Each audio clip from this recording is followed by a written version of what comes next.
Hello everyone and welcome back. So I want you to take a very good look at the following position and tell me what you think is the best move for white. Can you spot the tactic? Well, take a moment to pause the video and try to work it out, and we'll see how you went in just a moment.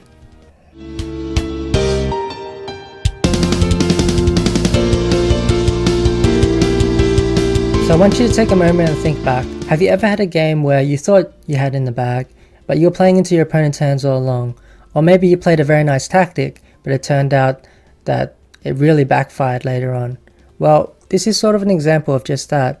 And most of the time what it comes down to is just the ability to calculate at a much deeper level, as well as double checking your ideas over and over again. So the following position came from a open Sicilian defense. We can see that black has developed most of the pieces apart from the bishop on c8. So in the Sicilian, the bishop will often go to the b7 square where it's most active along this long diagonal. Therefore, the most logical move for black is to play b6 or b5. Black chose the move pawn to b5, setting up a very nasty trap in the process. So, did you have a good think about what could possibly be the best move here for white?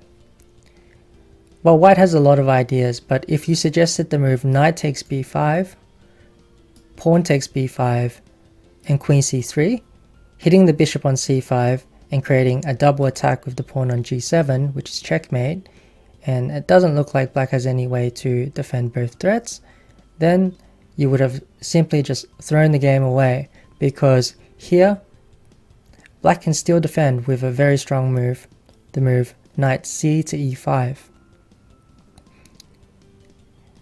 But it looks like white can still take the piece. White can play the move knight takes e5 here, and the bishop and queen still defend the knight on e5, since we only have a queen and knight attacking it. However, black can throw in a in-between move here, which is very, very important and easily missable. Black can play the move pawn to b4, counter-attacking by hitting the queen on c3 and removing the queen from the defense of the knight. Here, white has no choice but to move the valuable queen away, and then black can simply take the piece on the e5 square and black will end up a piece up after this whole combination. So what we can learn from the following example is that you should always double check your calculation to make sure that you haven't actually made any mistakes. But at the end of the day, you need to back yourself and you need to go for it, because that's the only way you're going to improve. If you make a mistake, that's fine.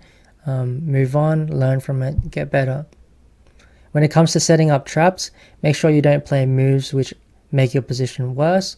Always play moves which you might have played anyway or improve your position. We don't want to set up a move which makes our position worse just for the hope of getting in one or two traps.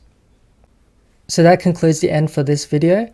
If you enjoyed the video and learned something, please give a thumbs up down below and subscribe if you want to see more weekly chess content. Thank you for watching, and I will see you on the next video. Bye bye.